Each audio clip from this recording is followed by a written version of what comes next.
તો આઈએએસ સંદીપ સાંગલે કે જેમણે રાજ્યના મુખ્ય નિર્વાચન અધિકારી તરીકેનો ચાર્જ સંભાળી લીધો છે। આઈએએસ ઓફિસર સંદીપભાઈ સાંગલે કે જેમણે મુખ્ય નિર્વાચન અધિકારી તરીકે ચાર્જ સંભાળ્યો, તેમણે ચાર્જ સંભાળતાની સાથે સીઈઓ કચેરીની તમામ શાખાઓ સાથે બેઠક પણ કરી।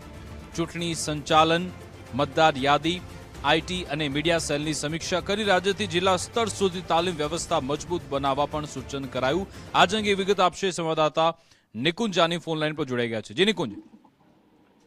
સંદીપ સાંગલેની ચૂંટણી કમિશનરની અંદર બદલી થયા બાદ આજે તેમને મુખ્ય નિર્વાચન અધિકારી તરીકેનો ચાર્જ સંભાળ્યો છે। તેઓએ ચાર્જ સંભાળતા સાથે જ સીઓ કચેરીની તમામ શાખાઓ સાથે બેઠક કરી છે। ચૂંટણી સંચાલન, મતદાર યાદી, આઈટી અને મીડિયા સેલની સમીક્ષા તેમના દ્વારા કરવામાં આવી છે।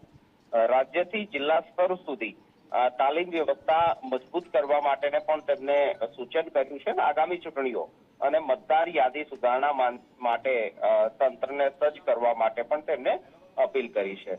સ્પોર્ટ ઓથોરિટી ઓફ ગુજરાતમાંથી તેમની બદલી રાજ્યના મુખ્ય નિર્વાચન અધિકારી તરીકે કરવામાં આવી છે। બિલકુલ, આભાર તમામ જાણકારી આપવા બદલ।